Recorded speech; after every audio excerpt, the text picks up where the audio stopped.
downstairs. Do you know what she did?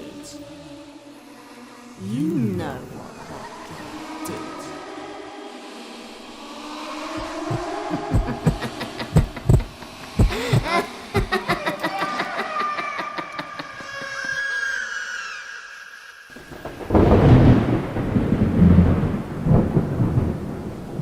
Hey guys, and welcome back to my Halloween Horror Reviews 2020. And for today's review, I wanted to talk about a movie that didn't get the most love. In fact, I find this movie to be really underrated. This is a movie that got mixed reviews, but slightly more negative reviews when it first came out. And honestly, my fondness for this movie has grown over the years. And for today's review, I'm going to be talking about 2007's Exorcism of Emily Rose, directed by Scott Derrickson. This is a movie that, honestly, I have never understood the hate it got. But anyways, getting right into the plot. So, The Exorcism of Emily Rose is actually loosely based on the true life story of Anneliese Michel, who is a German girl that also, like the character of Emily Rose in this movie, went through exorcisms. I believe this was the first case surrounding exorcism that actually went to court due to what happened in the aftermath. But anyways, in The Exorcism of Emily Rose, we follow primarily a character played by Laura Linney. I believe her name was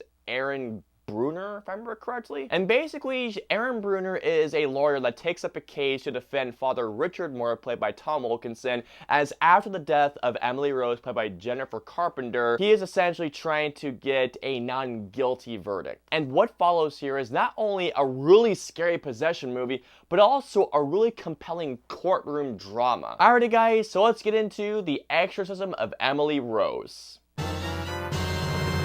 The Exorcism of Emily Rose, this was a movie that when it first came out, like I mentioned before, this came out in 2007. And if I remember correctly, I think I was in 7th or 8th grade. As you all know, The Exorcist, the original Exorcist, that is my favorite horror film of all time. And ever since I have seen that film, it developed a soft spot in me for demonic possession movies. And I remember when this movie first came out, I wanted to see it so badly. I mean, my mother, I don't think she would take me to see it, even though it was rated PG-13, but still, I don't think she wanted me to have nightmares for that night. And my father, my father didn't want to have anything to do with that movie because he is not a horror film fan, unless you're talking about the original Exorcist, The Shining, or a couple of other movies. So then cut to, I want to say 6 months, maybe a year later, I was staying at my godmother's place, and one night it was playing on one of those premium cable channels. It was really late at night, and it's an almost 2-hour horror film. I remember that once it ended, I'm not joking with you guys, it was 3 a.m. Now, just to let you guys know, I will get into spoilers because this movie has been out for over a decade, and I do recommend you guys see it, especially if you're a demonic possession fan.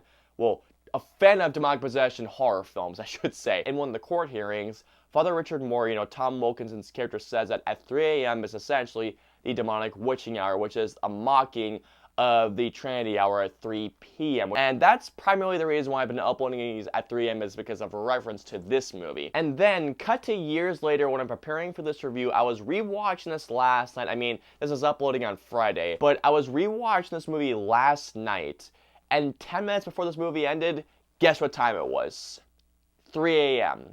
And I actually started watching this movie the night beforehand, and it was almost 4:30 in the morning, and I would have continued watching it. I was about half an hour in, but I actually needed sleep, and I'm not joking with you guys. This has not happened in years. I have one of those hue lights, the ones that you control from your phone. You can either brighten or dim that light, and it was almost 5 a.m. I had turned off the light, and I was like, let me put on the light just for a tad bit more. I was really freaked out from what I saw again, and that never happens these days. I mean, I have always had a fondness for this movie, but it still freaks the hell out of me even more than I saw it. And this was a movie that made me a Scott Derrickson fan. Getting right into the performances in this movie, I will say for the most part are really good to being just downright holy shit excellent. But getting right into it, Laura Linney as Erin Brunner, the lawyer who decides to defend this priest who is being accused of negligent homicide. She's a character that even she recognizes that lawyers, now I will get into the courtroom drama aspect in a little bit, do not worry, but what I liked about her character so much is that she acknowledges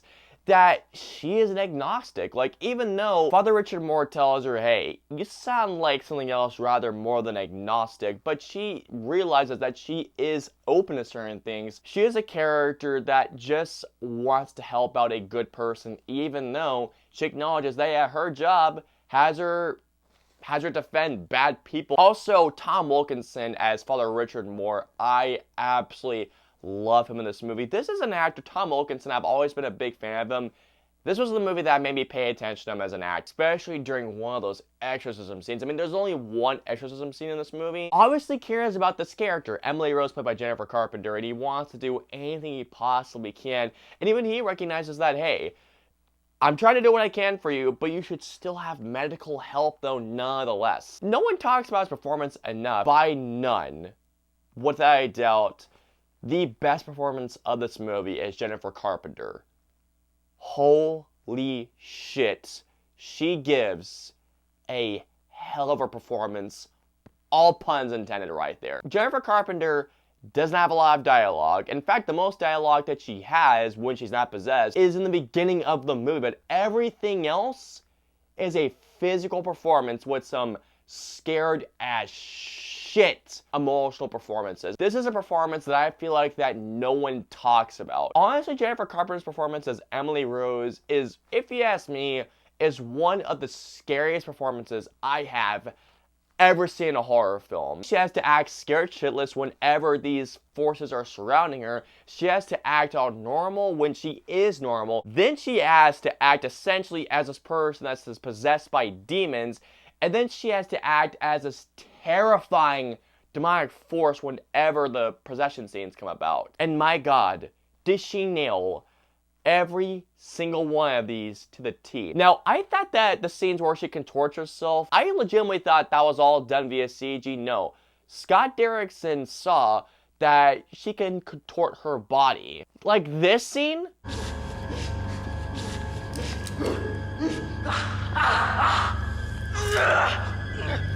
That wasn't CGI? Are you fucking kidding me? As you all know, this movie is titled The Exorcism of Emily Rose. However, not all of the movie is focused on her exorcism. Now, sure, the exorcism is definitely the central point of this movie, but here's the thing, this is only half of this movie. The other half of this movie, however, is a courtroom drama. Now, here's the thing, this is a part of the movie that could either be a huge turnoff for those of you who are expecting a straight-up horror film, or if you're like me when you first saw this movie, you were completely taken off guard and were actually invested in the courtroom drama aspect. Now, like I mentioned beforehand as well, this is based loosely on the true story of Anneliese Michel, who is a German girl who, if you guys look up her story, god damn, you'll just feel depressed for her because she went through some really bad stuff. She was possessed at first when she was 16. Keep that in mind. She started developing symptoms of this thing at 16, but she died at the age of 23 from what I saw. Let me repeat that for you guys. She started going through this progression at the age of 16, and it ended at 23 years old. I don't remember the two priest names who got conducted with the exorcisms, but get this, guys. In the movie, you only saw one exorcism. In real life, however, Anneliese Michel went through 67 exorcisms. It was over the course of 11 months. It was 1 or 2 times a week, 4 hours every time. If you look past all the exorcism stuff, you'll notice that Anneliese Michel was depressed, she had a lot of anxiety, and there's a lot of theories out there saying, okay, maybe she was possessed by demons, or maybe she was a really sick person. What I love about this movie is that this is a movie that does not have a one-sided point of view saying, okay, believe that demons and the spiritual realm are real. This is a movie that looks at both sides of the coin. It shows not only a case for why she was probably possessed, but why Emily Rose, or in this case, Anneliese Michel, was probably really fucking sick. Even though I am a believer, let's face it here, I do like seeing both sides of the coin, and I like seeing the scientific deduction of maybe why this girl was actually medically sick and why she should have gone to the hospital. Scott Derrickson does a great job of, while making a really terrifying exorcism movie, it's a great job of not only just doing that, but balancing out with making a really compelling courtroom drama where you're hoping this priest is innocent. This movie is titled The Exorcism of Emily Rose.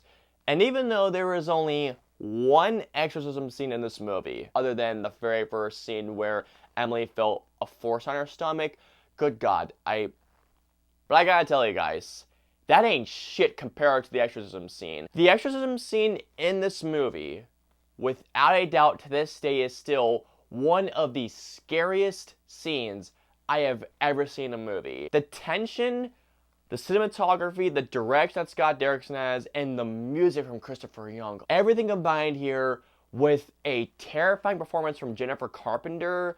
I mean, the beginning of the scene is scary as all hell. But when they get to the barn, oh my God.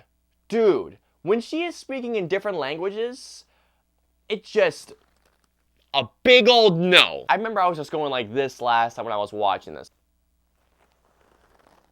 This isn't an exorcism scene, but one scene that I need to talk about, and this scene has one of my favorite shots that I have ever seen in a horror film. Near the end of the film, Father Richard Moore reads a letter, the last letter that Emily Rose wrote the morning after the failed exorcism, into which she was having an out-of-body experience, into which you see her in this shape, and she, to be real, she looks like shit. Like, she looks like she has gone through literally hell. She wakes up, she walks outside of her barn house, and this scene has some of the most amazing atmosphere I have ever seen in a horror film. And when I see her walking towards that tree, that shot, 3 words, one perfect shot. Even before I saw this movie, has always stood out. And that scene in general, honestly, it's a very spooky scene, but it's also very heartbreaking because Emily in this scene stated that she heard the voice of the Virgin Mary talking to her. Virgin Mary says, "I'm sorry, Emily, but these demons are not going to leave you. They're going to stay. So I'm going to leave you with 2 choices. Either 1, you can come with me in peace and leave your pain, or B, you can stay and die." That's gonna suck ass, seriously. That's probably gonna be the toughest choice to make, knowing that, hey, you can come to heaven and leave peacefully, but you can't really show the world that this exists, or you can die a very bad death, but at the same time, hey, you can show people that, hey, you may not believe this, but at least have an open mind about this thing. Something else that I gotta talk about, and I mentioned this earlier, is the score by Christopher Young. But I never really actually paid attention to the score itself. It is so unnerving, and the sound design in this movie is absolutely terrific. You hear these really weird and abnormal sounds, like as if you're hearing this from Emily's side, but the sound design in this movie is really freaking unnerving, and it's absolutely frightening. Do not get me wrong. Do I find this film to be highly underrated? Absolutely. However, at the same time, do I have my issues with this movie? Yes, but they are very few. Getting right into the performances, there's 2 in particular that I'm not a fan of. The first one being Emily Rose's boyfriend. Even though he's brilliant in this movie, I didn't buy him at all. Like, I didn't buy the performance whatsoever. Also, something else I gotta say. Now, I get you're supposed to hate this guy, but the lawyer on the prosecution side, this dude couldn't have been any more of a dick. Particularly because he says that he is a man of faith. He reads the Bible. However, you say you're a man of faith and you read the Bible, yet you treat a priest like an asshole? Like, are you serious, dude? And I was just like, Aaron, just kick this guy's ass, please. As for the ending, there are some aspects about it that I appreciate, but then there are some aspects that I really don't like about it so much. I do like the aspect that he was still found guilty. Again, I'm going back to the story of Annalise Michel. If you ever read her story, the 2 priests were found of negligent homicide. Not just them, but Annalise Michel's actual parents as well. And they got a pretty bad prison term, although I heard it was actually lighter than they had anticipated. Richard Moore got, although he was still found guilty, it's time served. So it's a win-lose situation because he was still found guilty, but they gave him time served. The ending, if you ask me, is a bit too Hollywood-like. Otherwise, that's really it. So overall, when it comes to The Exorcism of Emily Rose, this movie gets a lot of mixed reviews, a bit more negative than mixed though, and honestly, I never understood the hate towards this movie. This movie, if you ask me personally, is one of the better exorcism movies out there. Amazing performances, especially from Jennifer Carpenter, considering that she doesn't have that much dialogue in this movie. Amazing directing from Scott Derrickson of how it's able to look at both sides of the coin from both the religious side and also the skeptic's perspective. A really unnerving score by Christopher Young. All in all, I think that this movie is not only highly underrated, but it's a movie that the more that I really just look back at it, I'm not only fond of it, but I do kind of love this movie. So all in all, guys, I'm going to give The Exorcism of Emily Rose a 4.25 out of 5 stars. It was originally a 4 out of 5 because you know what? When I think about it, every exorcism movie that has come out after The Exorcist has compared to The Exorcist. But still, when I look at this movie and compare it to other exorcism movies, this movie definitely is a standout without a doubt. Alrighty guys, so comment down below and let me know, how do you guys feel about The Exorcism of Emily Rose? Do you think this is also highly underrated, or do you actually not like this movie at all? Let me know below. If you guys want to follow me on social media, I'm on Facebook, Twitter, Instagram, and Twitch. I'm also on Snapchat and Stardust, so if you guys want to follow me on all those social media platforms, all the links and the usernames are in the description below. I hope you guys enjoyed my review of The Exorcism of Emily Rose. If so, please hit that like button, also subscribe, and don't forget to hit that notification bell for whenever the latest video of mine goes live. If you guys want to see any of my previous 2 videos, please click either right there or there. And of course, until my next review, I will see you guys next time.